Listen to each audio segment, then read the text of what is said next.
একটা advantage disadvantage রয়েছে।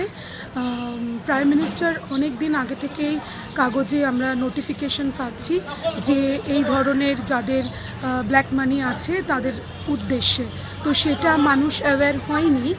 আর এটা মানুষের দিক থেকে এটা একটা ডিসঅ্যাডভান্টেজ যে যারা এই সুযোগটা নেয়নি, তার কারণ হচ্ছে কি সুযোগ দেওয়ার পরেও কিন্তু অনেকে এটাকে অ্যাকসেপ্ট করেনি।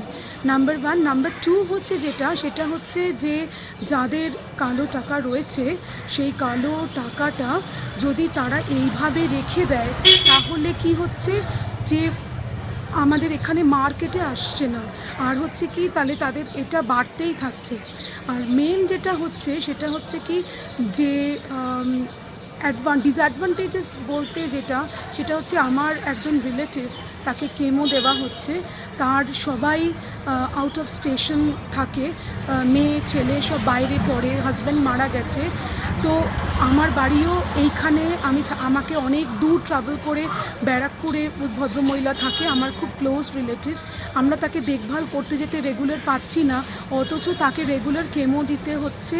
সে মাঝে মাঝে 2-3 দিন অন্তর করে কেমো দেওয়ার জন্য, যেহেতু সে মেড সার্ভেন্টের ওপরে নির্ভর করে, বাড়িতে অনেক টাকা রেখে দিয়েছিল এবং সেই টাকাটা তার পক্ষে সম্ভবও নয় যে ব্যাংকে দাঁড়িয়ে এই কাজটা করা। ইনফ্যাক্ট যারা মানে হসপিটালে রয়েছে তাদের ক্ষেত্রেও কিন্তু অনেক প্রবলেম রয়েছে যে একবারে অনেকটা টাকা উঠবে না, এটাও একটা খুব সমস্যা হয়ে যাচ্ছে যে তারা সেখানে কি করবে। অনেক ডায়ালিসিস দিচ্ছে, এরকম পেশেন্ট হতে পারে, এরকম মানে মানুষের সমস্যা হতেই থাকবে। আর একটা কথা হচ্ছে যে যেটা আমাদের সাধারণ মানুষের ক্ষেত্রে, আমরা যদি নিজেরা যা আর্ন করি একটু সৎ থেকে সবাই মিলে হাতে হাত মিলিয়ে যদি সব ব্যাপারটাকে হোয়াইট করে নিই, আর যদি এই ব্যাপারটাকে আমরা মানে ট্যাক্সের নিজেরাও একটা নিজেদের ভালো লাগবে যে we belong to elite society, যে আমরা ট্যাক্স দিচ্ছি সরকারকে, এটা একটা গর্বের ব্যাপার। সুতরাং এরকম যদি সবাই এই ট্যাক্স দেওয়ার ব্যাপারটা করতে থাকে তাহলেও কিন্তু কি হচ্ছে যে কালো টাকা যদি হিসেব দেয় তাহলে রাখতে কি দোষ।